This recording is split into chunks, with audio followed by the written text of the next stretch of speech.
Good morning. We're ready to get started here.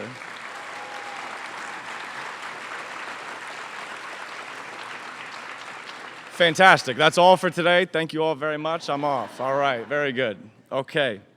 It's wonderful to see you all here. It's so nice to see so many faces that we recognize from the bookstore and recognize from around town. My name is Emerson Sestair, and I, along with my parents, own the Toadstool bookshops here in Peterborough and in Keene.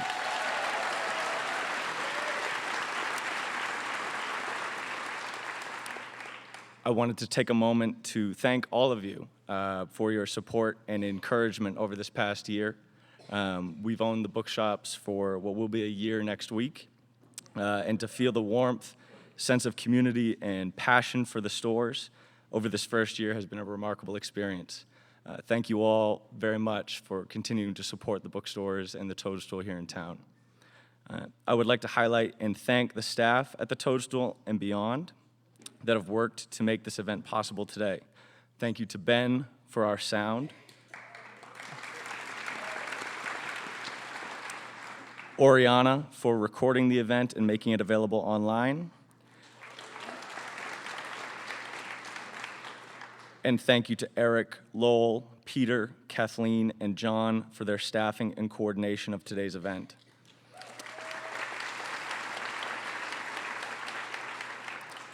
Additionally, thank you to the Peterborough Police for being here, the staff at the Town Hall, and Bowen Publishing for assisting with today's proceedings.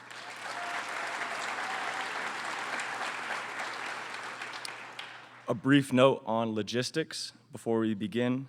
Our conversation will run roughly 45 minutes, at the end of which we will hold a question and answer. As you walked in, you were handed a note card and pencil. If you have a question, please write it down, and at the conclusion of our conversation, Howard will ask you to pass your note cards to the inside of the aisle where staff will collect them. As a final reminder, please turn off all cell phones at this time and refrain from videos and photos during the event.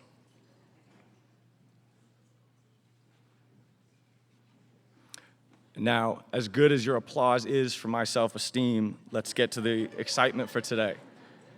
I'm pleased to introduce Howard Mansfield. Howard is a Hancock resident and author of more than a dozen books, and the editor and contributor to many more. He is a historian whose interests have run the gamut from New England farmhouses and barns to how our sense of time, place, and property has changed. His forthcoming book is about veterans' silence after their service in World War II. His abiding interest is understanding how we create our history and how we choose our ancestors. We are very excited to have Howard here with us today, as well as in April, when we celebrate the release of his latest book. Howard is joined on stage by one of the most respected and well-known academics in American politics today. Dr. Heather Cox Richardson is a professor at Boston College, where she teaches courses in American history. She is the author of numerous articles and books pertaining to American history, politics, and economics. Her latest book, Democracy Awakening, was published in September and has remained on numerous bestseller lists, including the New York Times and Boston Globe. She has hosted radio shows on NPR, as well as a number of podcasts. Her newsletter, Letters from an American, is subscribed to by over 1.3 million people. In 2022, Heather was named one of USA Today's Women of the Year. A tremendous advocate for American democracy in a time of great political uncertainty, it is a privilege to have her here with us today. Please welcome to Peterborough Howard Mansfield and Heather Cox Richardson.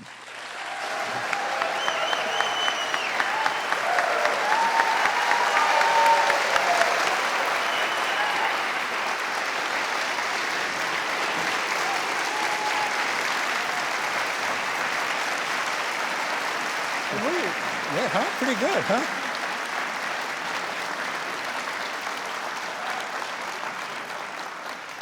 Welcome back to Peterborough. Well, I have to say it's an incredible pleasure to be here, and I want to say two things. First of all, it never occurred to me not to come when Emerson asked me, because this is the home of my brother and sister-in-law, so it's sort of a home to me. And it never occurred to me that this might be a surprise to Emerson that I said yes. And second of all, big shout out to independent bookstores.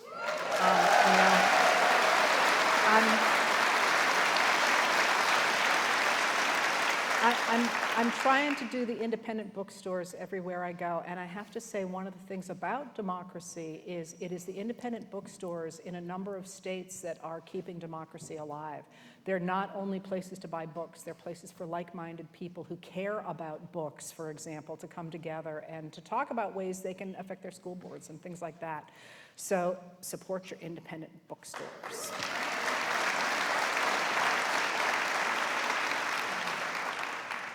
How many people here have been reading letters from an American? Okay, your work here is done. I was going to say, I think I'm the only You're free to go. I think I'm the only person who doesn't read letters from America. Everybody goes, I get up every morning and I read you. I'm like, I think I'm the only one of all my friends who doesn't get up every morning and read me. I've been reading your letter since late 2019 when your brother Irv, who I knew at the gym, said to me, and I quote, "My sister writes a blog." So I said, I'll read your sister's blog. And I read it and I said, this is more than somebody's sister's blog. Irv, is he here? Where is he? Kind of understated it there, Irv. You've said in the letters you try to get a snapshot of one day, you cut it off at midnight, and you think about an historian reading the letter 150 years hence. So it's early in the day today. There's no breaking news as far as I know. What might you be writing later today? There is breaking news. There is? Yeah, I'm sorry. Bubble. Sorry. No, so yeah, I try and do the day every day. And obviously I do flashbacks sometimes because you kind of got to do that. Sometimes I'm collecting a bunch of stories and then I find a hook for that specific day. But I will say I'm a huge fan of the Biden administration because they drop news no later than about 7 o'clock at night. and the Trump administration used to drop it just before midnight. And I will never forget, there was one night, it was literally like 11:57, and I was almost done, and a really big piece of news dropped. And I'm like, really? Really did you guys have to do that to me? So the idea is that you're going to be able to look at these letters in the future and say, this is what the day looked like on that day. So often, for example, if I'm reading news from around the world, I will know something is about to hit the United States that's already hit in another country, but I won't put it in because that'll be for the US the next day, and no person in their right mind is still awake at that hour, right, except someone like me. So tonight, I expect, although it's early yet, it's still only 11 o'clock, Governor Abbott in Texas has been not only, of course, trying to use immigration in many different ways for a political advance, he has, as of yesterday, challenged the United States and cut off their access to the immigration points that they need to access in order to deal with migrants coming across the border. So he is, sort of manufacturing a Fort Sumter moment down there. And the U.S. was in court last night, and this story is playing out today. So I expect that I will talk about that and tie it together with the fact, for example, that Texas has cut a number of social services, including food for children, and has put out more than $100 million into busing migrants into Chicago without adequate clothing or warning that they're coming. And so I'll probably talk about the immigration question tied around that, because today is also the anniversary of Andrew Jackson's letter to Martin Van Buren, as you all know, about the nullification crisis and how we couldn't have a country where states could nullify federal laws. So it's kind of begging to be written, really. Although I could also take the night off. That video that we dropped last night was, that was a lot of work. That trip to Washington and everything that was involved with it. So, and I wasn't allowed to tell anybody, so I'm like, oh, yeah, I'm sorry I missed that phone call, I'll get back to you. And the truth was, it was an incredible amount of work over the last couple of weeks, so we'll see. Now I don't have to write it, you all know what's in it. It seems to me that the letters bring you full circle back to where you started as a student, you said you hated school. That's why you became an historian. So you hung out in the basement of the Widener Library at Harvard Yeah. and reading the Chicago Tribune. That's exactly right. Yeah, yeah. I'm not sure I ever came full circle because I'm not sure I ever left that. But for me, doing history is, I love to study how societies change and how people think, because so often what people say has absolutely nothing to do with reality. And yet they're making decisions based on that. And I was fascinated by it, not only because of the Civil War, and we could talk about that, but because of great writers. I mean, that's what Henry James is all about, right? When you talk about, for example, in Portrait of a Lady, the Isabel Archer constructing an image of herself that literally becomes a portrait that has nothing to do with who she is as an individual. I think that relationship between myth and reality, or the stories we tell about ourselves and reality, is really where humanity lives, and I've always been fascinated by that. It never occurred to me it was going to become part of our political story, so in a funny way I've been trained to do that. But when I do research, the fun for me is, and this sounds weird, but I think of it kind of like the hologram in Star Trek: The Next Generation. And I know you're all going to think I'm a total Trekkie because I've mentioned it now twice in 2 weeks. I'm not a total Trekkie, but I'm also not a complete Luddite. And you start with nothing in the hologram, on the holodeck, and you call it to life. And the thing about doing history is you call it to life, and it takes on a life of its own, and you get to watch this world come to life, and you understand this world, and you live in this world, and then you get to walk out the door and start a new holograph, And that's what I find so exciting about doing history. So the other night when I wrote about the bombing of the Houthis in Yemen, I didn't know all those things had happened. Did you know all those things had happened? That like the EU got involved, and the UN Security Council had gotten involved twice, and the Russians hadn't vetoed the Russians, who were like allied with all these guys, even they're like, dudes, you gotta stop. And by the time, obviously I didn't go to bed till 5 o'clock that morning, in part because I was like, this is just really cool. I mean, I didn't know all these people were meeting and doing all this stuff, and by the end of it I thought, I understand this. And now I never have to do anything else with it again because I understand it. And now I can go on and figure out what's happening somewhere else. It's like a game every day. It's amazing. You read the Civil War day by day in the Chicago Tribune? Yeah, that was very cool. So the story he's I mean, it's kind of unusual. Is it? I guess it is. So the story he's telling us, I am not a good student. I have never been a good student. Because I've never liked now you got to study math, now you got to study this. I just like getting into things. And I was a junior, I guess, in college and hanging on by the skin of my teeth. My grades were fine, but I didn't like it.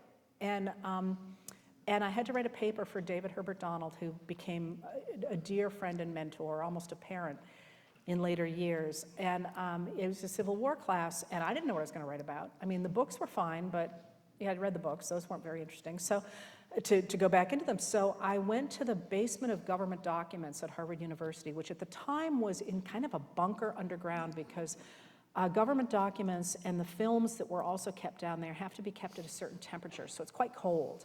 It was always quite cold down there. I'm going to say 62, but I don't really remember. But it was cold. It wasn't even like 68. And you had to go down, and there were actually secret ways then that they have since boarded up. I can't imagine why, because how many of us really knew they were there? We're being recorded, never mind. So you had to go down, and you go down, there was a long corridor that kept sloping down, and there was dripping stuff from the walls, and you get down to GovDocs. And I'm like, well, I don't know what I'm going to do. I guess I'd heard of the Chicago Tribune. I guess I'll just read through this. So I put the microfilm reels into these old microfilm reader machines that were the kind where you had to stick your head in and you turn to crank. And the Chicago Tribune is a really important paper in the 1860s and in other periods for different times, but especially then. And I started reading with the beginning of the war, and I didn't eat breakfast, and I went down about 10 o'clock in the morning, and I started reading. And the Chicago Tribune was 4 pages at the time, and 2 of them are ads, so I didn't look at that. So this sounds a lot more impressive than it was. The front page was news, the next page was editorial, so 2 pages, right? And I'm a very quick reader, so I'm reading through this, and I get fascinated. I start to live the Civil War. And actually, now that you say that, I suspect it might have something to do with what I'm writing now. Because, I got fascinated by the Civil War. And, all of a sudden, Island Number 10 gets really important. And I'm thinking, I've never heard of Island Number 10, which I can tell you about later. And, all these stories are developing in front of me. And so I didn't leave for lunch. So now I'm cold, and I haven't eaten all day, right? And then I keep reading. And the war keeps going, and the deaths are incredible, and these pages and pages of the dead, because that's how you'd find out if your son was killed. You'd read the newspaper and hope that after some big battle, your kid wasn't there, right? And the deaths are coming, and Lincoln's giving speeches, and Congress is fighting, and I'm reading on, and I read through dinner, and so now I really haven't eaten. And GovDocs closed, I think, at about 1 o'clock. And finally, it must be about 10 o'clock at night, and I turned the crank, and Lee surrendered. And of course, I knew the story, but after all that, I'm like, oh my God, the war ended. Lee has surrendered, and there's still some armies out there, but Lee has surrendered.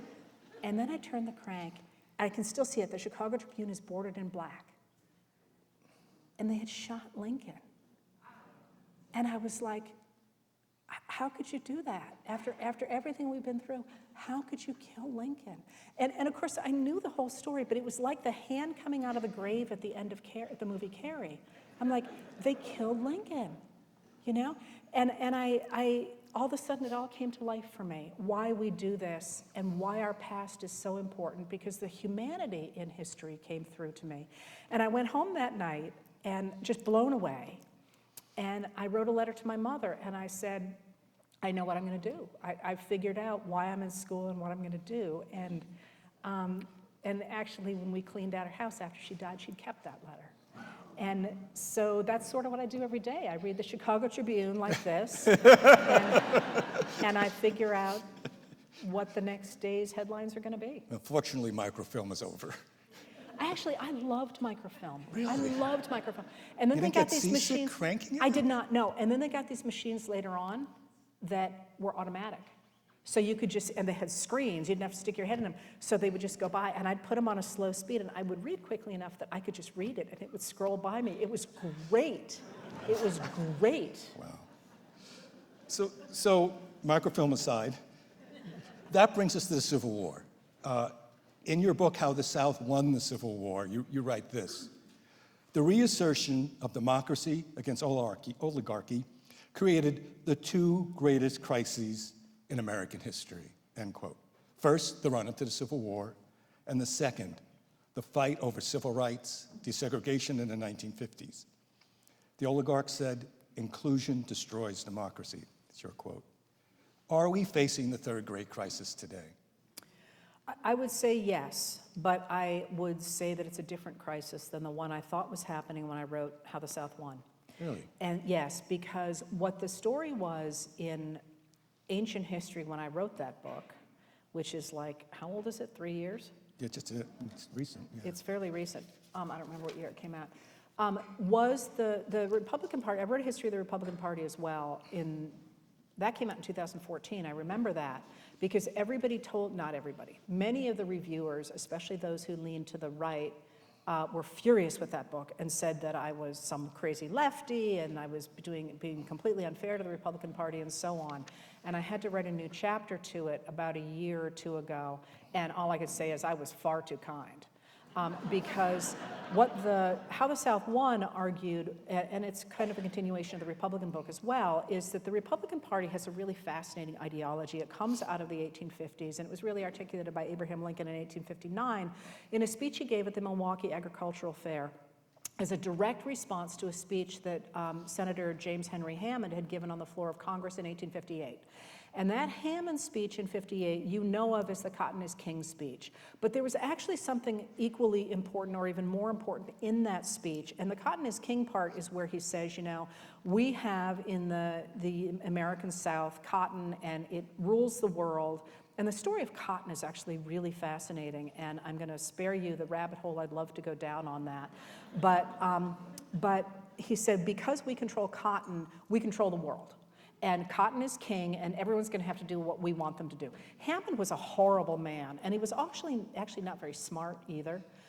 This speech is somewhat worth reading if you're interested, and if you are interested, you have to get there through Google Books, but it is published in full in a book on Google Books. Because one of the things he says is cotton is king, but the other thing he says is that the world is really made up this way. Societies work best the way we have constructed them. That is, the vast majority of humans are what he calls mudsills. And mudsills were the pieces of wood driven into the dirt in the days before we had poured foundations, or pilings, for example, that were hammered into the dirt so that you could put a house on top of them. And he said most people are mudsills. They're kind of stupid. They can't plan their own lives.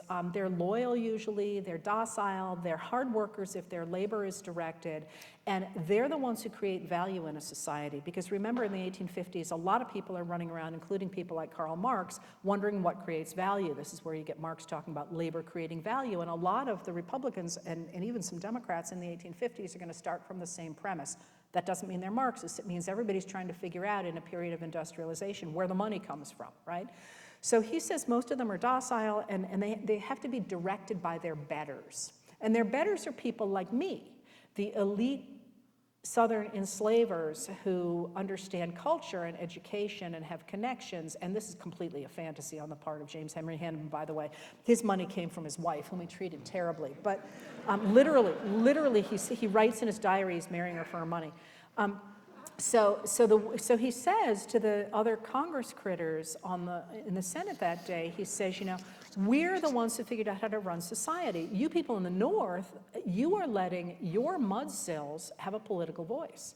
And what they're going to do is they're going to take over your society, and they're going to change government, which should enable us all to accumulate our wealth. They're going to change government so it works for them. And then where's all your money going to be? I mean, you guys are going to be destroyed. So we need to set up a world in which there is no government except to protect property, and that all the mudsills work for a few people like us. And we're the ones who will carry the world forward into some great future.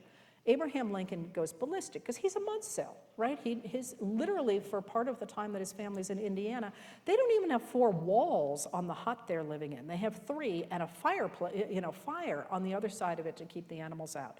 Lincoln's a genius. He's worked his way up from nothing, in part because he married well too.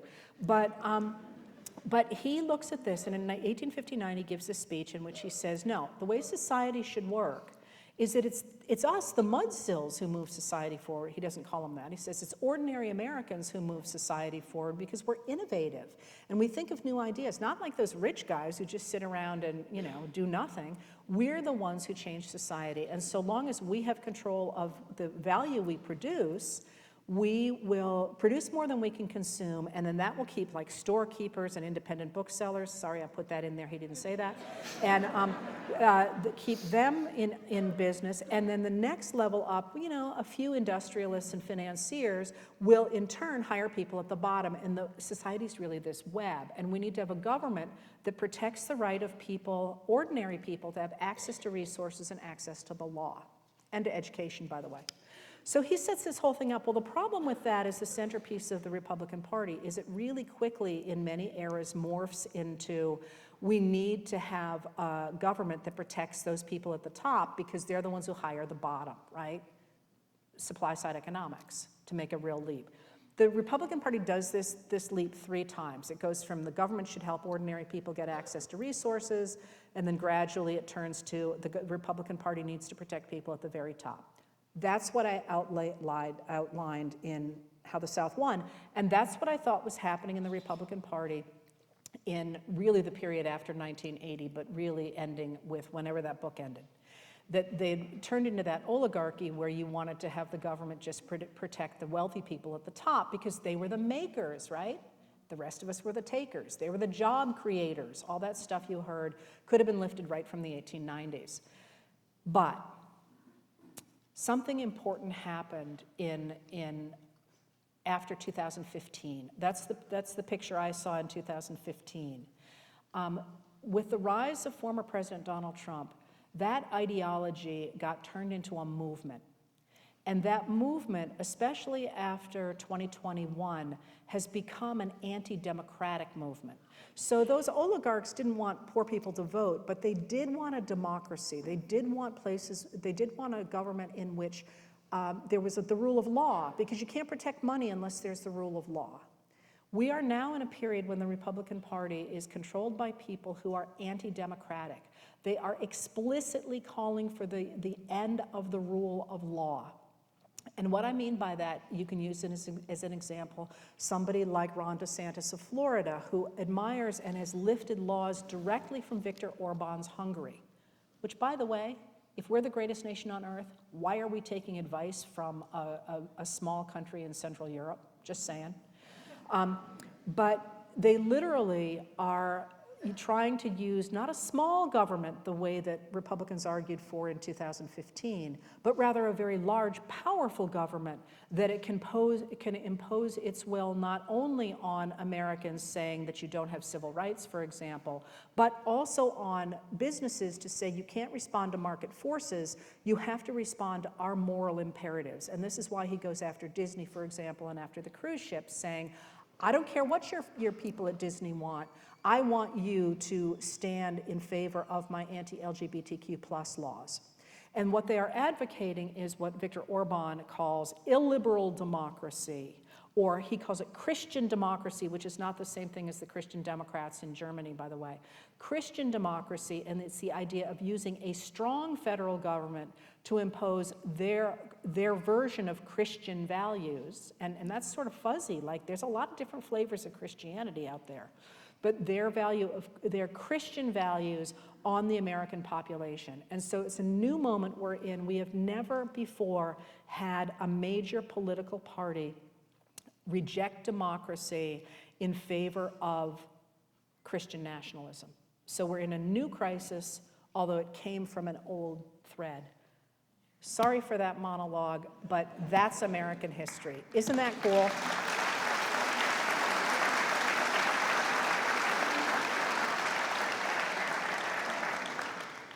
One explanation of the Republicans' recent success is that they understand that voters are motivated by grievance, by emotion, by fear. And it's a simple story, as you've said, that attracts people. And we have President Biden, say, going out to dedicate another solar panel factory. Is that going to reach people? So yeah, we always hear that it's fear and grievance and all that drives people, and certainly that can be done. I would argue that what drives people is story, is a narrative. We want to believe that we are part of something larger than ourselves. And what happened in 1960 was there's a very famous article, well, maybe relatively famous article written by a political scientist, in which he says to members of both parties who embrace what's called the liberal consensus. That's the idea coming out of World War II, that the government has a role to play in 4 areas. It should regulate business, it should provide a basic social safety net, it should promote infrastructure, the roads, for example, and bridges, and it should protect civil rights. And that's something that really begins under FDR. Truman takes it a bit further, and it really takes off under Eisenhower, who appoints Chief Justice Earl Warren to the Supreme Court in January of '54, and in May, of course, we get the Brown versus Board of Education decision outlawing segregation in the public schools. So Republicans and Democrats both agree on that, and they're so agreed on that in 1960, Philip Converse writes this article in which he says, stop talking about democracy and stop talking about the liberal consensus and how this is good for people. Everybody agrees. You're not going to get people to turn out to the polls when everybody's in agreement on something. What you need to do to get people out to the polls is to emphasize to them what's in that for them and nail together coalitions so that more of your people turn out versus more of the other guy's people. And if you notice in that, you've lost the thread of the story about democracy and why that's important in an era to stand up at the time against communism, but also fascism, which is a really interesting thing, the degree to which we have forgotten that the United States stood against fascism in the middle of the 20th century, not just against communism. And quite articulately, Eisenhower, for example, has a number of famous speeches and letters about that. And so what happened is when both parties' leadership turned to talking about, here's your bridge, here's your whatever, there was a group of people who began to talk about a really good story. And that was what were called at the time the movement conservatives. And those were the people who wanted to take the country back to the period before the arrival of the New Deal in 1933. They quite explicitly wanted to roll back the New Deal and get rid of the New Deal and to go back to the world in which we lived in the 1920s. And those movement conservatives recognized that anytime they tried to sell, and there's quite a famous book on this. In 1951, William F. Buckley Jr. wrote God and Man at Yale, or The Superstition of Academic Freedom. That's the subtitle of it, in which he said, this idea that we're going to make arguments based in fact, we keep losing those. Like every time we tell people that they should get rid of Social Security, for example, they get mad at us and then they vote for the other guy. So we can't make reality-based arguments any longer. We need to start from the premise that the government cannot do anything other than protect what he calls free markets, and we have to start from the premise of Christianity. And from that, then we can talk. But we have to start with this as an ideology. We need to push this ideology as opposed to making these fact-based arguments. And based on, and there's a bit of a leap here, but based on that ideology, they start to make a really clear and a really cool argument. And that's that America is about the little guy standing against an overreaching government, an empire, if you will. It's all about liberty, it's all about freedom, it's not about community, it's not about helping each other out, it's not about all the pieces of the liberal consensus that had been so popular since since World War II. The idea that we're all in this together sort of ethos, and the GI, the general soldiers, right? The normal guys. We weren't lionizing generals in the World War II so much as just regular foot soldiers, right? So that ideology, the idea that America's about the little guy holding off that big government, really takes off after Brown versus Board, when people like William F. Buckley Jr. and his National Review can say, we told you that if you had this government that built roads and supported unions and all that, it was only a question of time until they started messing with race, till they started messing with racial lines. And it's on that issue that liberal consensus begins to break. And people start to say, yeah, I'm the little guy standing against that big communist government, which comes straight out of Reconstruction. But I kind of set that up because think about 1977. What is the blockbuster hit of 1977? Star Wars. What is Star Wars? It's the little guy holding off the empire. He doesn't have an education, right? He's going to go with the Force. That first scene when he goes out to watch the two moons rising, he's upset because he can't go to college. His uncle won't let him go to college. He just knows, he has the Force, right? He has this outside force that lets him take on the empire and find the weakness of the empire. It's not an accident, I think, that in '77 we get, and mind you, I'm not suggesting that's what the makers of that film wanted to convey. It is obviously an old mythological story that you can find anywhere in most societies, but it's one that got repurposed, I think, for the Republican Party. So they told a story that I think a lot of people believe that they are still living. Look at the militia movement that rises in the 1990s. They're out there standing against the government, right? The overweening government. And I think that story is what people have grabbed. Now, the story that I am offering is a country that takes us back to the ethos, if you will, of World War II, or the populists, or the 1850s, a world in which we are focused on equality before the law, helping each other out, community, acceptance, equality of access to resources, to education. All of those things, I would argue, are a much more powerful story than that other one, and they are also much more historically accurate. So what I would say is it's not about fear, it's about telling a story that says we want to be part of this. It's something bigger than us, and I think we're seeing it all over the country these days. So that actually brings us to your letter from yesterday, because I just watched this morning the clip of you interviewing the president, and he's quiet, thoughtful, honest, heartfelt, and this troubles me, kind of antique. in his cadence and his approach. And then you compare that to Trump, who has his hands on the throat of the zeitgeist, who has a way to get into people's minds. Can Biden tell a story that can engage voters?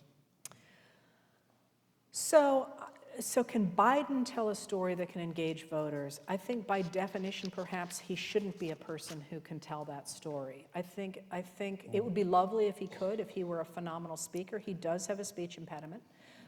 It is obvious, I think, when you speak to him, not in the continuation of his stutter, about which he is quite open, but if you have friends who are stutterers, and I have at least one dear friend who is quite a severe stutterer, you will know it's easier to tell stories that you've told before. There are cadences to them. And so he sounds very repetitive a lot of times, and that is not at all, when he's on camera, when he's in person, he doesn't talk that way at all. And he's all, you know, he's smart, he's direct, he's all those things, but it doesn't translate. I think that maybe what we are seeing is a moment in which it's up to us to tell those stories. And I think that's a really important part of this moment, is the American people not saying we want to follow some single leader, because so many countries are following one single leader right now. I think the fact that in the United States, we're hearing voices that would not have been heard 20 years ago. And that this is one of the things that social media has opened up, voices for people like me. I mean, do you think that, and I'm not going to pick on any particular newspaper, but even the ones who would have me write op-eds in the past, do you think they would have let me do what I do? I can do this because of the internet. And I think us telling those stories and writing those stories is what needs to happen here. And one of the things, you may notice is I don't write much about former President Trump anymore because he's boring. You know, aside from somebody wrote the other day and said, you know, thank you for not mentioning him. It turned out I had mentioned him and we'd all forgotten it. But thank you for not mentioning him. I said, I don't need to mention him. I can tell you exactly what he did today. He said everything is stacked against him. He said that Biden has weaponized the government against him. He said that he's going to solve everything. And he said that, and then he picked on someone. And I thought, oh, there we go. I can just put that in every day because, you know, do you really need for me to tell you what he said in front of the courtroom the other day? You could write what he said in front of the courtroom the other day, so there's no interest in that. And so I wonder if that's going to be part of what we see is people are like, just shut up, man, just shut up, you know? Right?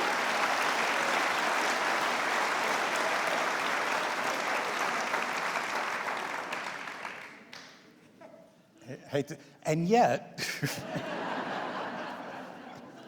one hates to say this, and yet there's great receptivity to what he says.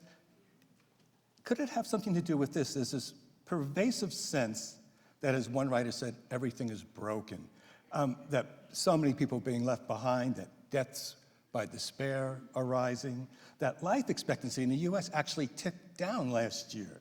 A recent Wall Street Journal poll found that only 36% of those who they polled thought the American dream was possible, which had dropped from 53% just 11 years earlier.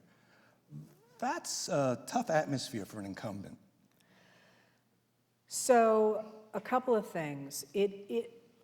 Partly people think everything is broken because of the fact a lot of people don't know what's been happening around the United States, that the economy is actually in extraordinarily good shape, that there is, and this is one of the things I'll be writing about soon, that in fact we've had bad inflation, but wages have increased at a much higher rate than inflation, not a little bit more, but much higher. There are a lot of ways in which I think the message that everything is broken is quite a deliberate operation to make us give up on democracy. And this is one of the things that you have seen repeatedly is the attacks on the justice system, the attacks on the electoral system, the idea that no election is fair, the idea that we need to give all this up so that we put a strong man in place. So one of the things that I would say about the fact that Trump still appears to have traction is that I disagree with that, in that, first of all, people haven't seen much of Trump since 2016. He's been under very close wraps. I watch him, he's incoherent. But one of the things that I think this indicates is he's not trying to win this election. He's absolutely, to win an election, you get new voters. He is not trying to get new voters at all. In fact, he's going the opposite way. He's trying to alienate voters. He's trying to say he'll be a dictator. He's saying he's going to put 10 million American residents, some of whom are citizens, into camps and deport them. Tell me what that sounds like, right? And nobody is going to say, hey, that's a good idea. I think I'm going to go over to that in huge numbers. They're really not. So what is he doing? I think he is trying very deliberately, or his handlers are trying very deliberately, to do what all right-wing dictators do. They never have more than, at maximum, about 30, maybe 33 if you're lucky, % of believers, ever. Any political scientist will tell you that's the upper limit of reactionary right-wing movements. About, I would say 30, but they will go to 33. That's it. So how do you win an election? You intimidate everybody into thinking it's a foregone conclusion. You intimidate people into not holding you equal before the law. You intimidate people into not showing up to vote for you. And I think that they are really making an effort to intimidate the rest of us to believe it's all broken, to believe everything is terrible. Things are not terrible. I mean, look at the 1890s, great comparison, a terrible period that looked very much like America before 2016. And yes, strikes, deaths, lots of things going on in that period. Extraordinary new forms of literature, of art, of new communities, of new forms of Christianity, of new ideas. And all those things are happening today as well. Where they're not getting traction is in the mainstream press. If you are not reading the mainstream press and you're reading other stuff, you're like, hey, look at that. So I don't know if you know this, and I'm kind of going to do a plug for her, although this will shock her, I suspect. Does anybody know who Sharon McMahon is? Okay. She has a following of over 1 million people. And she's a 5th grade teacher who does exactly what I do. That's 1 million people or more who follow her podcast talking about politics. Nobody, she's from the Midwest, and she has a big following in the Southwest. But that's 1 million people that most people have never heard of her up here, and who are not showing up in the mainstream media. So I feel like this is a moment that looks very much like the 1890s in the fact that the populists did the same thing. Literally in 1890, when the Alliance movement rose, people back east didn't even know it was happening. And there are letters that people keep writing to the president at the time, Benjamin Harrison, going, hey, dude, we got a problem out here. No one's going to vote for us. People seem to be organized, and they understand that the economy's in trouble, and they don't like you. And nobody paid any attention. And the Republicans expected to win the election of 1890 in spades. They thought they were good to go. And when the results came in, they had lost the House of Representatives by a margin of 2-1, and they had lost control of the Senate entirely. And there's this wonderful letter where this woman goes to visit Benjamin Harrison, and they're out in the garden, and she said, he just kept walking around going, I don't know what happened. I don't know what happened. I don't know what happened. All I know is it wasn't my fault. So I think we're in a period of extraordinary change. But what I'm looking for is intimidation and violence right now, because I think they're trying to reconstructionize the entire country. That is, convince all of us that it's not worth showing up to vote. And yet, I just have to do the and yet. If you look at the economic inequality in the country right now, there is a real background for some of this grievance. You noted in your book, in 1979, the top 1% of Americans own 33.5% of the nation's capital income. That's stocks, rental income, investments. By 2010, it's 54%. So 1% owns 1/3 of capital income.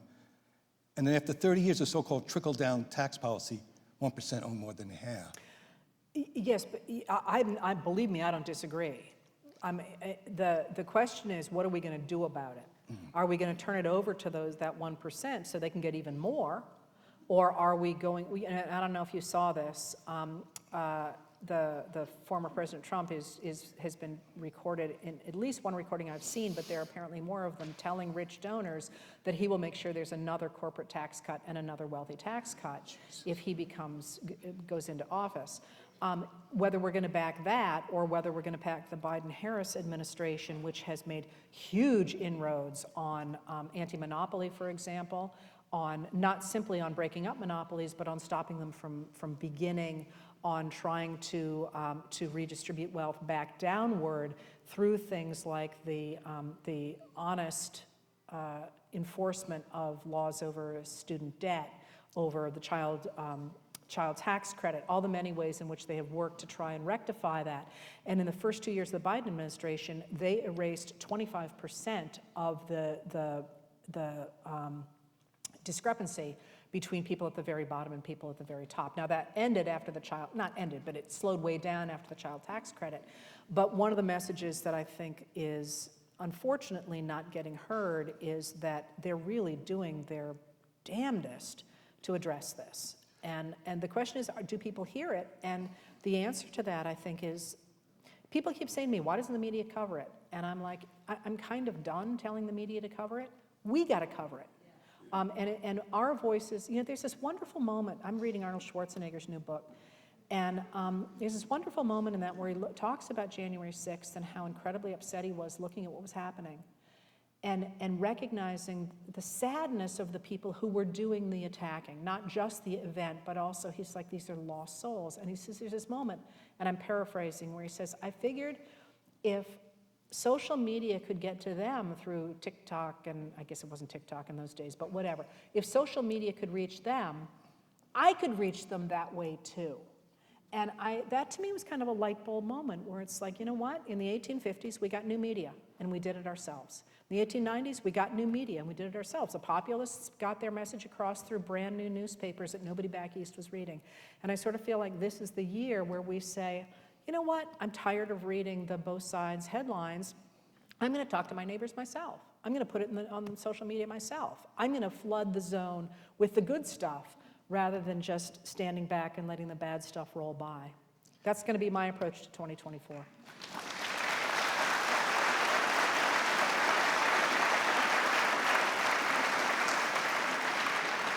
And yet, someone has to be the bad guy. You just brought up January 6th. Professor Robert Pape at the University of Chicago studied the first 377 January 6 rioters who've been arrested or charged. Pape found that most had come from white counties that were seeing an increase in people of color. And also, kind of sadly, almost without exception, this was their first ever visit to Washington. Hey kids, let's go riot. Was January 6 a white lash? So the story that I just told about the individual standing against the empire in the United States is really tightly tied to race. Yes. Because that whole premise is actually written during the Civil War, in the immediate aftermath of the Civil War, because during the Civil War, the United States government did two really dramatic things. It invented American income taxes and national taxation for the first time. That's a Republican thing, not a Democratic thing. Every time that Orrin Hatch used to say the opposite on the TV, I used to yell at him and he never answered. But so they invented national taxation, and they also, of course, insisted on freedom for African Americans, and by 1868 on equality for African Americans. And what happens is that in 1865, this is actually sort of interesting. Actually, it's all interesting. In 1865, the Civil War is about slavery. I know that not everybody knows that,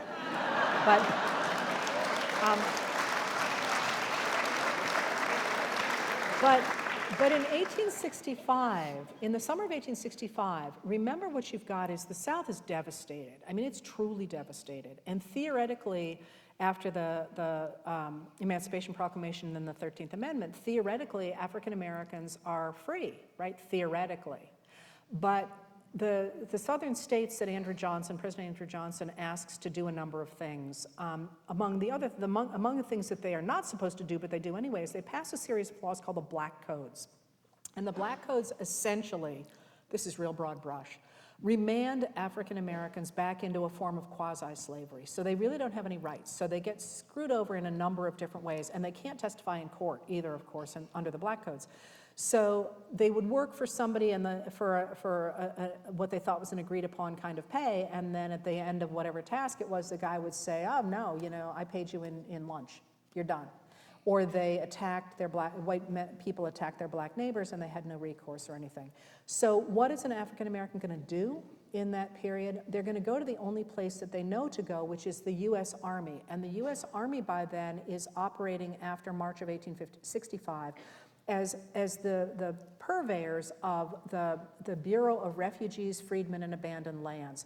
That bureau was put inside the Army because the Congress people who invented it didn't want to make it look like they were developing a permanent welfare system for former enslaved people, because they recognized that would never fly. There's a whole bunch of really interesting arguments about that in the congressional record, in which they use the word eleemosynary, which anybody who lived through the Nixon administration knows the definition of. He's the only other person I've ever heard who uses the word eleemosynary, which is essentially sort of a welfare program. Anyway, little rabbit hole. See how everything gets edited out of the letters? But so they go to the officers at the Freedmen's Bureau and say, hey, wait a minute here, help me out. And the Freedmen's Bureau, we know from a study in Texas, decided in favor of former enslaved people about 68% of the time, which most historians will tell you they think is really low, that should have been a great deal higher, that the formerly enslaved people were getting screwed over by their white neighbors. But so when that happens in summer of 65, that's when the South starts to say, remember, enslavement's gone, and it's gone not only because of the laws, but also because the system is completely broken down during the war. So they say, the war was never about slavery. The war was about states' rights. Now we've got this federal government coming in here telling us how to interact with our people. And this is what we were standing against. We didn't care really about the idea of slavery. That was never good for us anyway. We care about our rights to run our states the way we wanted to. Well, that's 65. By 66, you have, and Johnson tries to get the states back into the Union in December of 65 under the system of the Black Codes. And Congress says, not unless hell has frozen over and we miss the memo. So in 66, they write what's going to become the 14th Amendment to the Constitution. And the 14th Amendment is the most important thing ever done in the history of humankind. I'm sorry, that's maybe a little bit of an exaggeration, but it's by far my favorite amendment and an incredibly important one. Because what that says is that the states cannot discriminate amongst the people in them, American citizens. It says you must have due process of the law. That is, you must be equal before the law, and that you can't have your rights taken away unless you have gone through that due process of the law, and that everybody needs to be treated equally, and the federal government has the right to enforce that. That's the 14th Amendment, the last clause. 13th, 14th, and 15th all have that clause saying, federal government gets to do what it wants, so shut up. I paraphrase. And that's the first time that amendments actually increase rather than decrease the power of the federal government. So with that 14th Amendment then, it becomes impossible for Southerners to discriminate, white Southerners to discriminate against black Americans on the basis of race. So they start to say, hey, we don't care that they're black. We're fine about that. We don't like that they're poor. And this picks up on what James Henry Hammond was talking about, because if you have poor people and you let them vote, they're going to vote for things like roads and schools and hospitals, and yeah, it'll help white people too, but that means it's a redistribution of wealth from from white taxpayers to poor black people, and that's a form of socialism. And they start to use the word socialism and very soon communism in that period, long before the Bolsheviks are even born, right? So that idea of race being embedded in this starts way back in Reconstruction. And to counter that, of course, we get the image of the American cowboy, who stands for Southern Democrats against this, what they call socialistic government back east. And they say, look, the cowboys, all they want is to work hard and be on their own, not be interfered with by the government, which is ridiculous. It's the government that makes the cowboys possible and protects the cowboys and buys from the cowboys and everything else. But that image of the white young man with his gun and his horse, and by the way, a third of cowboys were men of color, imposing his will, on Mexicans and indigenous Americans and in the far west Chinese Americans, is deeply embedded in American culture from that period in the 1860s and the 1870s. So the racism, and of course you can follow this all the way through with Lee Atwater saying things like, we talked about busing because you can say busing and then you don't have to use the N-word, but it's the same thing. Again, I paraphrase, but that's essentially what he said. That idea of standing up against the little guy standing up against the empire based on taxes and overreach after the Civil War is as much about white lash as it is about protecting your pocketbook. Would Americans better understand this period right now if we really knew the history of post-Civil War Reconstruction? Absolutely. And Reconstruction is my major field of interest. Or was. In case you hadn't noticed, I am totally obsessed with foreign policy right now, which is really, to me, really interesting, and I think most people don't understand it. I know I didn't. Is that right? Are you finding the foreign policy stuff useful? Okay, because that's new. Anyway, that's obviously the direction I'm shifting. So yeah, so Reconstruction has that. It has all the political stuff, and I've written about that a lot, actually, in a number of books, but it's also got extraordinary excitement. Because in that period, nobody knew what a multicultural democracy looked like. We have this memory from our textbooks that is I hated Reconstruction. My first book's on the Civil War, because I'm like, I don't know what the hell's going on after the war. You got, African Americans you're supposed to pay attention to for about 10 years, and then they disappear until the Civil Rights Movement. And then there's no industrialists until 1877, where Andrew Carnegie suddenly comes from nowhere. And there don't appear to be any women, right? And if you're lucky, maybe you get to the West by the 1890s. And it's one of the few periods we talk about thematically in textbooks rather than chronologically, which is why when I dealt with it in two of my books, I dealt with it chronologically, especially West for Mathematics, which is about Reconstruction in the West, but Reconstruction and the West. But it's also a time of extraordinary excitement because we have hundreds and hundreds of black newspapers around the country. Most people have forgotten that. Indigenous Americans are not simply sitting there waiting to have something happen to them the way it shows up so often in popular culture. They are not only writing and talking and arguing with officials who come to the places that they live, they're traveling to Washington to meet with the president, to meet with congressmen and say, dudes, what are you doing here? You got women who are advocating for the right to vote, but also creating new kinds of organizations like the Women's Christian Temperance Union, like the National American Women's Suffrage Association, like the American Women's Suffrage Association. They're writing novels. The best paid writers in the late 19th century are the women who are writing romances from the American South. You have new kinds of poets. You have incredible new kinds of art and artistry and artisans who are making new buildings and new sculptures and all kinds of different ways of looking at the world. And that incredibly fertile period doesn't really come to an end until the early 20th century.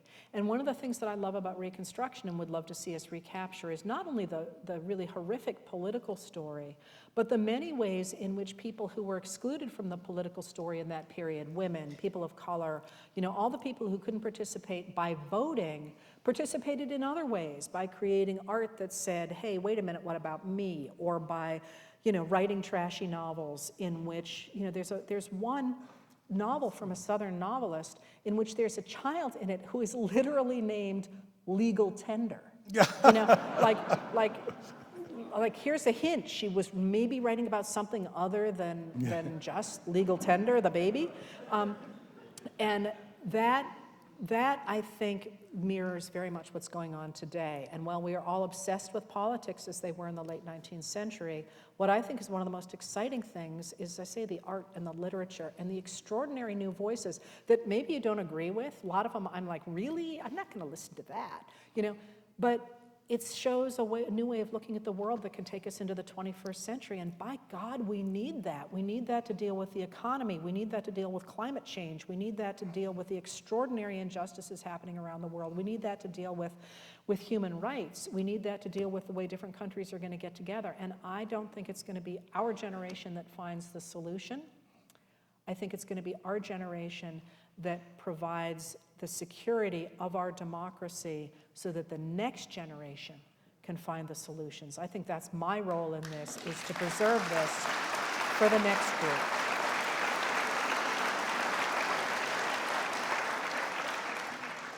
A couple of quick questions about Maine as we finish up here.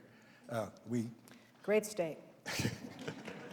You have deep roots there in your town. You're back to your great-grandparents. Is that what, or further, is that what drew you back? My family has lived in the same town since before the Pilgrims. Really? They were fishermen who came over. And somebody said to me, I get it. I get why you're so good at the 19th century, because you never left it. And I'm like, it's not entirely unfair. We're from very close to where Frances Perkins used to spend her summers with her grandmother, and that sense of community that she carried into the Social Security Act and some of the other protections that she brought into the federal government in the 1930s, I think are very much a reflection of a small town that takes care of its own. And so I think that actually matters for what I do. Does your town still have town meeting? Oh, yeah. Do you go? So one of the things that's interesting about that is there's a wonderful book about women's work and about the way that women in Puritan America were really socialized by the proverb about, blessing her in the gates, about how women were always supposed to be working in public, that you did not want to be seen not working. And I'm like, oh, for God's sake, that's stupid. Like, I'm the early days. And then we went to town meeting. This was not in the town I'm in now, but this was in Yarmouth. And my mother took her knitting. And my mother was a knitter, but not a fanatic knitter. And I'm like, why is my mother bringing her knitting to town meeting? And all the women had their knitting. And I was like, holy crap, that's real. And so is the passing down of that. Does anybody remember that from town meetings? You took your knitting, because Still you weren't going to be happens. standing. Yeah. Yeah. Yeah. The size of the ball tells you how long the meeting is going to be. Well, have you seen, this is totally a rabbit hole, but have you seen those women who have done the tapestries where they knit in meetings and they knit in different colors according to who's speaking? And those, look them up on the internet because they're really interesting. And then afterward, they ask the men whether there was equal proportions of who was talking. And the men are always like, yeah, it was about equal. And it's like, yellow woman, red man, yellow woman. Really, really interesting. Knitting, by the way, is a very subversive activity in a lot of ways. And I'm sorry, this is totally a rabbit hole, but this, in some war zones, knitting is forbidden because really quick knitters can count the soldiers, for example, who are marching by, or can knit codes into the knitting, and it's just some old lady, well, like Madame Defarge in Dickens, right? She's it's kind of a spoiler, but she's deciding who's going to die next when she's knitting. Are there aspects of Maine civic life that you wish were more common? So the question was, are there aspects of Maine civic life that I wish were more common? America. I don't necessarily, I think Maine is the best place on earth, right? But I'm not sure that we have a monopoly on virtue. I think that the small town values that I celebrate in a small town are also part of American life everywhere. And one of my favorite stories is, lots of people are afraid of New York. I have never had anything but fabulous experiences in New York. And I was once lost in the New York subway, and there was an extraordinarily heavy man walking out, and walking was clearly difficult for him. And I asked for advice about where I was supposed to go, and he told me at great length, very nice. And then he goes to go up those horribly long stairs. And I turn to go around, and I hear, and I'm starting to fumble with my card, so it's been a bit, and I hear, wait. That man has come all the way back down the stairs and found me to say, I gave you bad information, you can go a different way. And I thought, like, dude, you were never going to see me again, and you cared enough that you had given me good information, that you went way out of your way to do this. And I actually think that what a small community does anywhere, and whether that community is virtual or family or schools or whatever, is they help each other out and they make allowances for our differences. And one of the things that I think Frances Perkins did so well is she helped to make that national. And I think it's politicians who wanted to weaponize our differences that have made us feel as divided as we are. And I would like to get rid of those politicians. That's not to say that we're all going to agree, because we're not. But I actually think that those are American values and not just small town values. Although I will say a fairly prominent Trumper in my town the other day came up to me and threw his arms around me and said, "We are all just so proud of you." and I thought, you know, that's it, right? And that's the way we were before we started listening to a bunch of freaking con men tell us that we hated each other.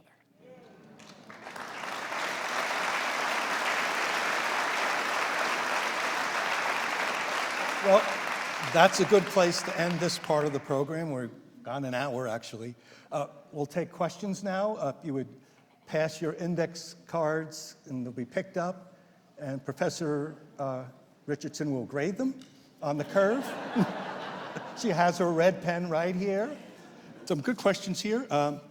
In your interview this morning with President Biden, you brought up George Washington declining to run for office again, and more power at the height of his popularity.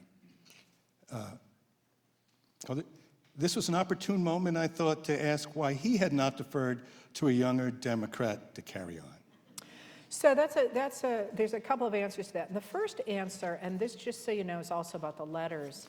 I was given 10 minutes, and there's not a lot you can do in 10 minutes, especially when you can't really have a going back and forth, because you don't know what the person's going to answer. So if you're going to interview somebody in a conversational sort of way, you have a lot more leeway than if they say, you have exactly 10 minutes with the President of the United States, which, by the way, is a teeny bit stress-inducing. And you know how we look like we're so calm and it's just the two of us? Those rooms are packed full of people, like literally packed full of people. So there was no freaking way I was going to go off my script, which he didn't know, because I needed to get my questions in. But the answer to why he will not defer to a younger person is multifold. But let me tell you the primary one. When an incumbent is in office and gives way to somebody else is challenged for the presidency, the party loses. It's just that's what happens. And if you need an example, look at Gerald Ford in 1976, when Reagan challenged him in 76. And Ford, people blame it on a number of things, but what it does is it splits the party. And that is number one. So I don't know whether, people think I have a hotline to the White House. I do not have a hotline to the White House, let me tell you. I don't know if that was ever discussed or not, but as a historian, I'm just telling you, it was a non-starter. It's just a non-starter for anybody. But the other point that I would like to make is that by any valuation, this has been an extraordinarily successful presidency. It has been, that is, the fact that it is getting as much heat as it is a reflection of just how successful it's been, because of the fact that there are so many different ways in which the Biden administration has repaired the American economy, has repaired the American governance overseas, and one of the things, or American participation overseas, foreign policy. And one of the reasons I'm focusing on foreign policy is I don't think people understand that we have an entirely new approach to foreign policy that builds on Jimmy Carter, of all people, with its emphasis on human rights, but on a number of things that have happened since. And so if you tried to toss out this president, on what grounds would you do so? I mean, the Democrats have an incredibly deep bench. They've got Gretchen Whitmer, they've got Gavin Newsom in California, they've got Josh Shapiro in Pennsylvania, they have, the list is so long I shouldn't sit here. Jamie Raskin, although I don't think he's going to go for higher office, I could be wrong. Adam Schiff. I mean, you could just keep on going and going and going. And Californians have a problem because there's a limit to how far you can go in California because it's such a big state. So a lot of them try to move into national office. Anyway, But what are they going to criticize the president for? I mean, Reagan criticized Ford by saying, you know, you're caving in too much to these people who want social welfare programs. But what are you going to say to Biden? You know, you held NATO together ineffectively? Nope, that's not going to fly. You didn't do enough for the economy? We have the best economy in the world. You're not helping poor people enough? Well, you know, everything that he puts up gets shot down by the Republican Congress, and dividing the Democratic Party is only going to add to that Democratic Congress. Now, that's a real problem. Now, the one thing that I have not seen the Democrats do, and this is very disturbing to me, there are organizations that are doing it, but the Democrats are not out front on it, although Vice President Kamala Harris talks about it a lot, is protecting voting. And that's, I think, a huge, huge mistake. Because, you know, you can tell us, anybody who studies American politics right now will tell you that the Republicans are extraordinarily unpopular, even before they turned into a clown show in Congress. And somebody said to me once, you know, why are you so mean about the Republicans? And I'm like, you have to understand, these are not Republicans. These are radical extremists who took over a respectable party. So I'm going to be really trashing them, and at the same time saying, you know, if you're somebody who has an R by your name because of principles that you held in the far past, take a look at these guys, because they're not your mother's Republican Party. They're trying to destroy the country. So even before that, the Republicans were not popular, and you can know that I'm right on this by the fact that Texas has taken out all the drop boxes in populous counties. Why? Because they're afraid they'll get voted out. Florida, voter suppression in huge, huge numbers. Why? Because they know if it's a free and fair vote, they'll be knocked out. North Carolina, same. I mean, any state that is suppressing the vote through things like taking out drop boxes, restricting the hours to vote, restricting the IDs that you need to vote, any state that is doing that is a state in which the people who are in power think that they are going to lose the next election. Reconstruction again, right? So you can tell us to vote until we're blue in the face, but unless we know that our votes are going to be counted, it's not going to do a lot of good.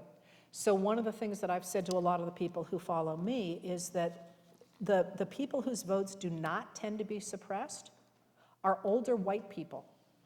And so this is the election for older white people to get out there and make our votes count, and to try and protect the vote for younger Americans whose votes are being suppressed in a number of states, and certainly people of color. But this is a place where, you know, older white women especially are not the ones that tend to be kept from the vote. So I'm like, take a friend, make sure you're safe, but make sure your voices are heard, because we're kind of the magic little weapon here that nobody pays a lot of attention to.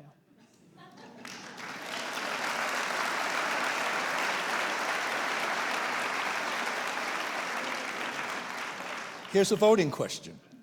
Since the DNC has refused to accept the results of the New Hampshire primary election, what is the better strategy? Write in Joe Biden on the Democratic ballot, or vote for Nikki Haley on the Republican ballot? My desire is to keep Trump out of the White House. That's a really good question, and I'm going to defer on that to people who are New Hampshire operatives and who have a better sense of the way New Hampshire goes, because I really do national stuff. And I will say, I do know there's somebody here in the audience who knows New Hampshire politics really well, and if he would like to stand up and say something, he is more than welcome to do it, but I'm not going to call him out if he doesn't want to be called out. So let's just sit here while I hum the Jeopardy tune. Is anybody standing up? Do do do do do do do do do. No. Talk to your precinct people and people who know New Hampshire better than I do. What is a quandary? Okay, several questions about this. I'm concerned about whether our support for the Israeli war affects the young liberal vote. It does. It does. But this is, I will tell you something about this, and this I think is important. The hatred that has been spilled over what is happening in the Middle East and the disinformation is off the charts. And you're talking to a woman who has had death threats now for more than 20 years on not an infrequent basis, at least 2 of which a year I take to law enforcement authorities because they seem real. The hatred that I get anytime, and I am not expressing an opinion, by the way, although I have one, I am trying to tell you what happened. So for example, when I wrote the other day about the US coalition attack on the Houthi military installations within Yemen, I told you what happened. Didn't express an opinion about it, but it did seem to me that they looked quite a bit like pirates, right? Just saying, I like pirates. Not all of them. I just can't even tell you the stuff that shows up in my inbox. It is off the freaking charts. And I thought it was me. And I was talking to someone the other day, and they're like, you know, we don't even dare to say anything because no matter what we say, and I'm not going to describe it for you, but I'm telling you, I'm a woman who's used to this. My assistant actually, he handles a lot of my email, and I thought, you know, I haven't gotten hate mail in forever. Like, what's going on? And I looked through my email, and he's great. He has a new file called Hatey McHateface. And all my hate mail goes to Hatey McHateface. And I was like, oh my God, I love this. Like, I have a file called hate mail. Hatey McHateface really makes it work. I think one of the reasons I'm interested in foreign policy is I don't think people truly understand the pieces that are moving. And there's no secret to them. There truly is no secret. I'm sure there are secrets that I don't know, but there's plenty in the public that is not actually being reported in the news. So, why did Joe Biden so fervently embrace Israel from the very beginning? Like, there's a lot that Israel has done in the many years in the past that feels very oppressive to the Palestinians and to many people watching what's happening, right? So there are many people, I sound like your own Pat Buchanan, but I actually am doing it really deliberately not to make anybody feel uncomfortable, who thought that this was kind of bizarre, right? So what people weren't seeing in that is that think about the Middle East. Think about the fact that Israel is an ally in the Middle East. It is a democratic ally in the Middle East. The Arab states are not democracies. It's a democratic ally. So what was Biden worried about? Think about the actors. Hamas is a non-state actor. Hamas is not, we've been at this a while, totally forgot what country. Oh, there we go. Hamas runs the Gaza, but it is not a state actor. It's not a state declaring war. It's a non-state actor.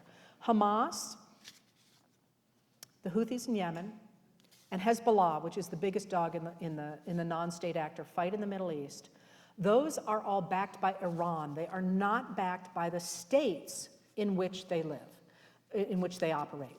The states of Lebanon and Yemen don't like those guys because they're destabilizing their population. Similarly, there are Arabs who live in Israel.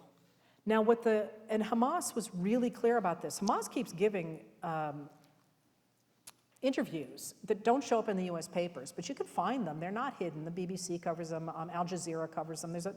France covers them if you read French. There's a bunch of places where you can find this stuff. And they said, we expected this and we want the support of the Arabs in the region to come to us and to join us. So the attack happens, and it is a truly horrific attack. It is a truly horrific attack. And that should not be downplayed. It was 9/11 for Israel. And those hostages, some of them still exist, right? And they're not returning them. It is a war crime to take hostages, and that's worth emphasizing here. And the hostage situation is itself sort of very interesting. But so Biden jumps into that because what happens if, in fact, all of those groups do rise up and attack Israel? If that spreads, if that system spreads, if that war spreads, what's going to happen to the US? Because that's Joe Biden's main promise, is to protect the United States of America and to protect American troops. Because if that becomes a wider Middle East fight, either American troops are going to have to get behind it, or many people are screaming now about, why are we giving money to Israel? Well, because if America withdraws its support from Israel, do you think for a minute that Hezbollah is not going to jump into that fight? And if Hezbollah comes in, the Houthis are going to come in more fully, and all these countries are going to hit Israel. Now, Israel does not officially have a nuclear weapon, but we all have pretty good suspicion Israel's got nuclear warheads, right? One of the things that bothers me about the way we cover this is that we're not remembering what didn't happen, and so far has not happened. So one of the things about the Houthis continuing to fire on world shipping, which by the way is stopping grain from getting to Africa, which is a real problem because Africa needs grain, is that not only the Biden administration, all the countries in the region, you'll notice that no Arab country spoke up against that, and even Russia didn't speak up against that strike, is because nobody wants that to become a world war, which it could very, very, very easily do. So, so that's just the overarching, the big goal here for the United States is not to have nuclear war. I mean, that's the bottom line, right? Is not to start a major war in the Middle East. And so all the other things beyond that, which are definitely beyond that, come down to that as a starter. And I wish people recognize that more, because the New York Times had a headline yesterday that did not reflect the article in it, and it said, well, the wider war that everybody's afraid of has come. And I'm like, what are you doing by saying that to people? Because it hasn't come yet. But this fire, anyway, all right. So the other piece, I mean, doesn't that seem like a pretty important piece to have on the table when we're talking about this? And I don't understand why people aren't talking about it more. But the other thing that's going on here is Netanyahu has been a very strong leader, in part because of the support of Donald Trump. Remember, he came and talked to the Republicans and all that. And he was against a two-state solution. So one of the first things that happens, of course, is that Blinken hightails it to the Middle East, and he exchanges a visit from Biden, which is a huge deal to support Netanyahu. They don't like each other. Remember, Netanyahu was not welcome. Biden wouldn't even write to him. He exchanges a visit to a war zone with Biden in exchange for aid getting to Gaza. Because if you remember, the guy in charge of fighting that Gaza war on the Israeli side said, that's it, we're sealing off Gaza. No food, no water, no fuel, no nothing until you turn out the hostages and the fighters. And we're just going to basically kill you all. And Blinken said, open up the Egyptian corridor, and this took a lot of negotiation because Egypt didn't want to open it either for its own reasons. He exchanged that for aid getting into Gaza. So that's the first thing he did. But then the second thing he did is the numbers of phone calls, and you can read the readouts yourselves. Go to state.gov. Blinken's been over there 4 times. Avril Haines has been there.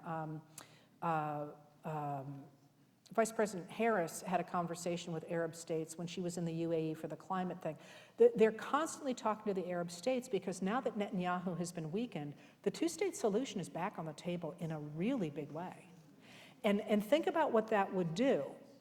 It would be more secure for Israel, as the Lebanese lawmakers said in the Washington Post the other day in that op-ed, because they wouldn't have an internal population that was trying to destroy it. But it would also then pull the rug out from under Hamas and the Houthis and Hezbollah, because what would they be fighting over when in fact the Arab states would be part of rebuilding Gaza and East Jerusalem and the West Bank? So the reason that you don't want a ceasefire now, although Israel has pulled back a lot, I think there are many reasons to think that they have way overextended the limits of what, I'm not a lawyer and not a war crimes lawyer, but there will certainly be things coming out in the wash, which I could talk about a little bit more. But if in fact you manage to deliver a two-state solution, the Middle East becomes a really different place. And it becomes a place in which you can have the Saudis really having a deal with Israel. You can have an integrated Middle East that does things like promotes this corridor across that region to try and integrate that part of the world more. It is one hell of, oh, and the reason you don't want the ceasefire is because that's exactly what would throw us back to October 6th, in which Israel doesn't have any reason to change anything. And that's exactly what they're trying not to do in this moment.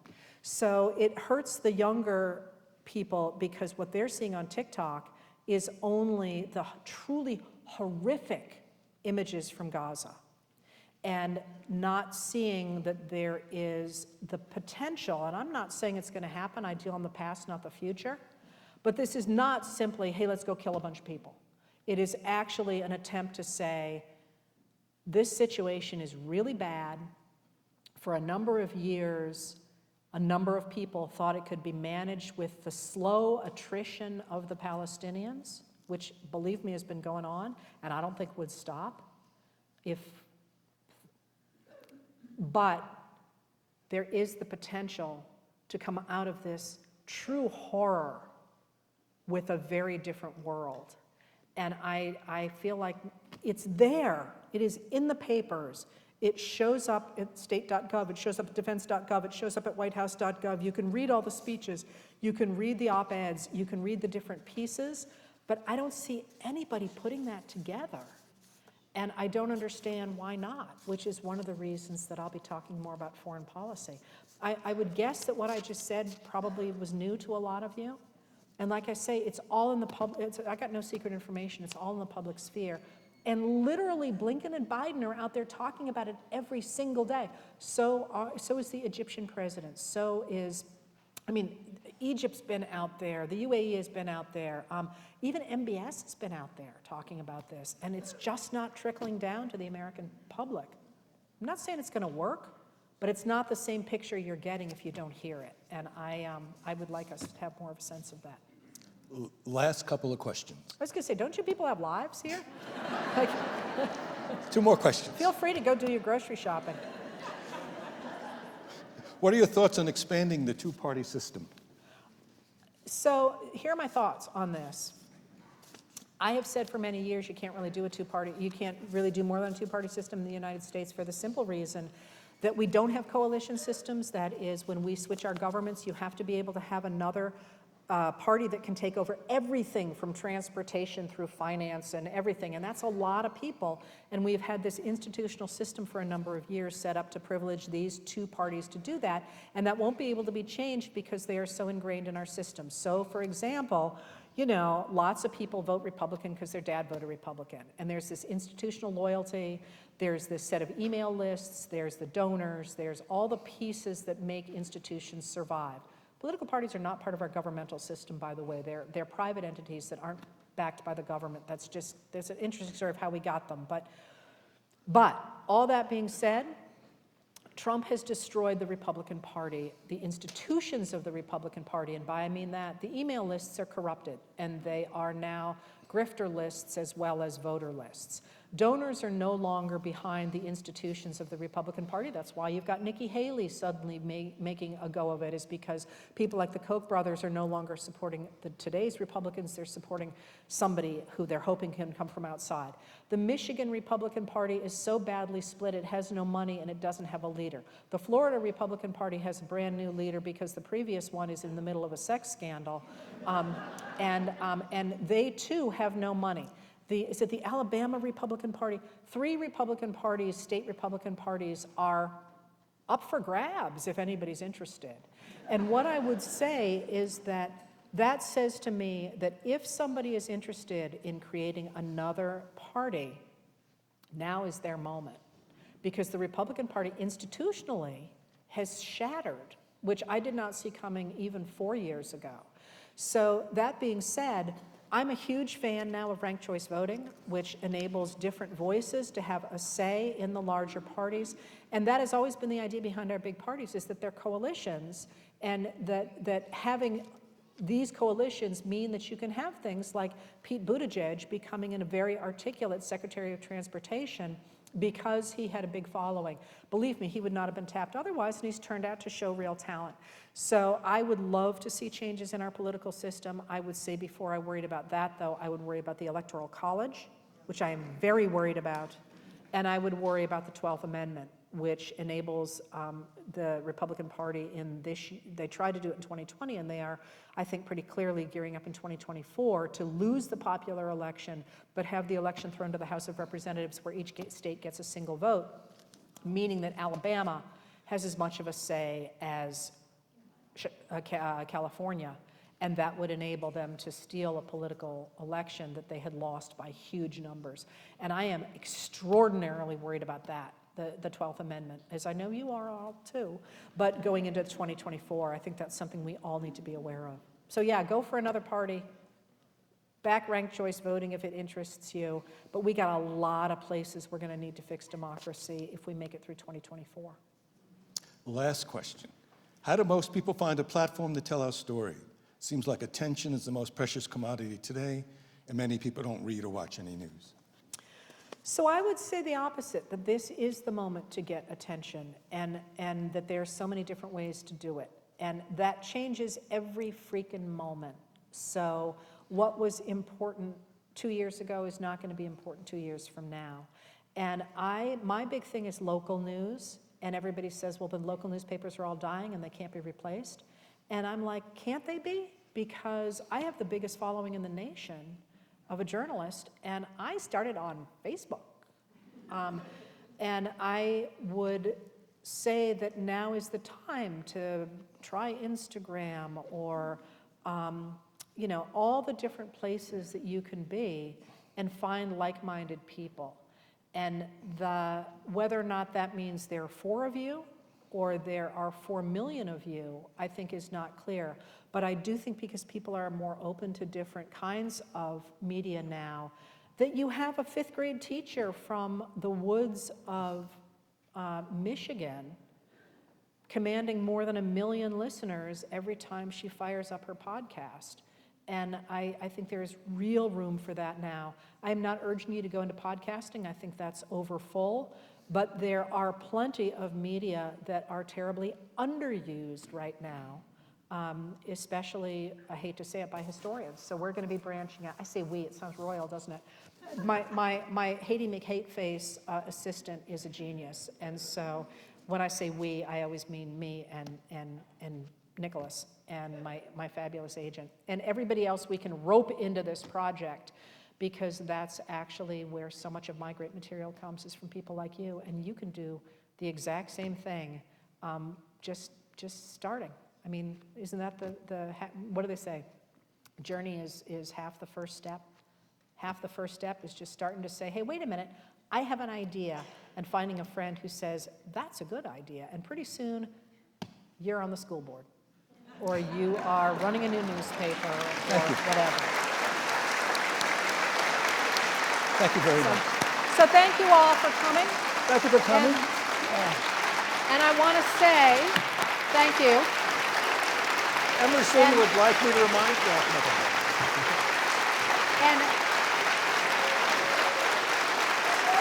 And I want to say, which I'm not able to, and I want to say, I finally want to say thank you to you all, because there is not a day that goes by that I don't recognize that the position I'm in to be able to tell this country's story every day, and perhaps to protect its future, makes me the luckiest woman on earth.